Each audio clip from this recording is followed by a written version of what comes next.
अध्याय 12। तब शमूएल ने सारे इस्राएलियों से कहा, सुनो, जो कुछ तुमने मुझसे कहा था उसे मानकर मैंने एक राजा तुम्हारे ऊपर ठहराया है। और अब देखो, वो राजा तुम्हारे आगे आगे चलता है।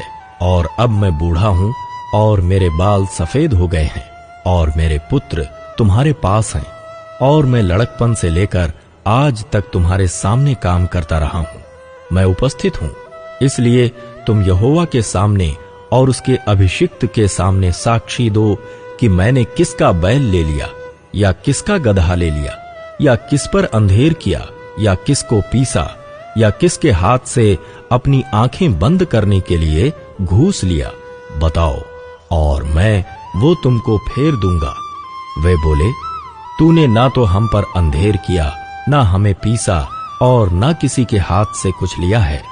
उसने उनसे कहा, आज के दिन यहोवा तुम्हारा साक्षी और उसका अभिषिक्त इस बात का साक्षी है कि मेरे यहां कुछ नहीं निकला। वे बोले, हां, वो साक्षी है। फिर शमूएल लोगों से कहने लगा, जो मूसा और हारून को ठहराकर तुम्हारे पूर्वजों को मिस्र देश से निकाल लाया, वो यहोवा ही है।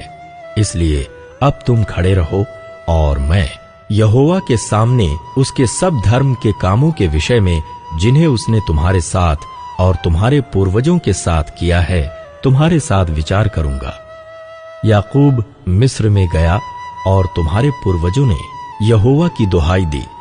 तब यहोवा ने मूसा और हारून को भेजा और उन्होंने तुम्हारे पूर्वजों को मिस्र से निकाला और इस स्थान में बसाया। फिर जब वे अपने परमेश्वर यहोवा को भूल गए, तब उसने उन्हें हासोर के सेनापति सीसरा और पलिश्तियों और मोआब के राजा के अधीन कर दिया और वे उनसे लड़े।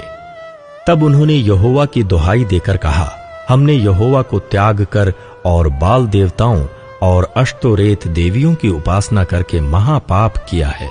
परंतु अब तू हमको हमारे शत्रुओं के हाथ से छुड़ा तो हम तेरी उपासना करेंगे।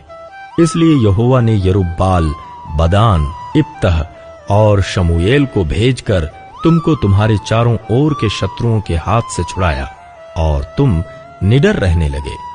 और जब तुमने देखा कि अम्मोनियों का राजा नाहाश हम पर चढ़ाई करता है, तब यद्यपि तुम्हारा परमेश्वर यहोवा तुम्हारा राजा था, तो भी तुमने मुझसे कहा, नहीं, हम पर एक राजा राज्य करेगा।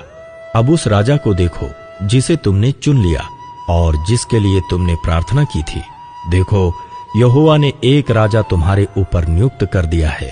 यदि तुम यहोवा का भय मानते, उसकी उपासना करते और उसकी बात सुनते रहो और यहोवा की आज्ञा को टालकर उससे बलवा न करो, और तुम और वह जो तुम पर राजा हुआ है दोनों अपने परमेश्वर यहोवा के पीछे पीछे चलने वाले बने रहो, तब तो भला होगा।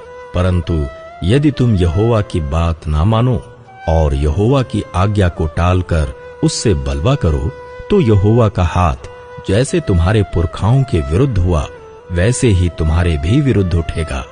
इसलिए अब तुम खड़े रहो और इस बड़े काम को देखो जिसे यहोवा तुम्हारी आंखों के सामने करने पर है। आज क्या गेहूं की कटनी नहीं हो रही? मैं यहोवा को पुकारूंगा और वो मेघ गरजाएगा और मेह बरसाएगा।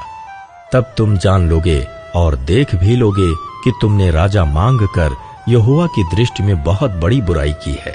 तब शमूएल ने यहोवा को पुकारा और यहोवा ने उसी दिन मेघ गरजाया और मेह बरसाया, और सब लोग यहोवा से और शमूएल से अत्यंत डर गए।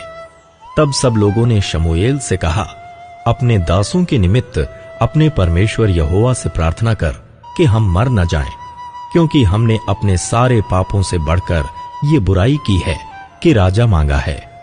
शमूएल ने लोगों से कहा, डरो मत, तुमने ये सब बुराई तो की है, परंतु अब यहोवा के पीछे चलने से फिर मत मुड़ना, परंतु अपने संपूर्ण मन से उसकी उपासना करना और मत मुड़ना, नहीं तो ऐसी व्यर्थ वस्तुओं के पीछे चलने लगोगे जिनसे ना कुछ लाभ पहुंचेगा और ना कुछ छुटकारा हो सकता है, क्योंकि वे सब व्यर्थ ही हैं। यहोवा तो अपने बड़े नाम के कारण अपनी प्रजा को ना तजेगा, क्योंकि यहोवा ने तुम्हें अपनी ही इच्छा से अपनी प्रजा बनाया है। फिर ये मुझसे दूर हो कि मैं तुम्हारे लिए प्रार्थना करना छोड़कर यहोवा के विरुद्ध पापी ठहरूं। मैं तो तुम्हें अच्छा और सीधा मार्ग दिखाता रहूंगा। केवल इतना हो कि तुम लोग यहोवा का भय मानो और सच्चाई से अपने संपूर्ण मन के साथ उसकी उपासना करो, क्योंकि ये तो सोचो कि उसने तुम्हारे लिए कैसे बड़े बड़े काम किए हैं। परंतु यदि तुम बुराई करते ही रहोगे तो तुम और तुम्हारा राजा दोनों के दोनों मिट जाओगे।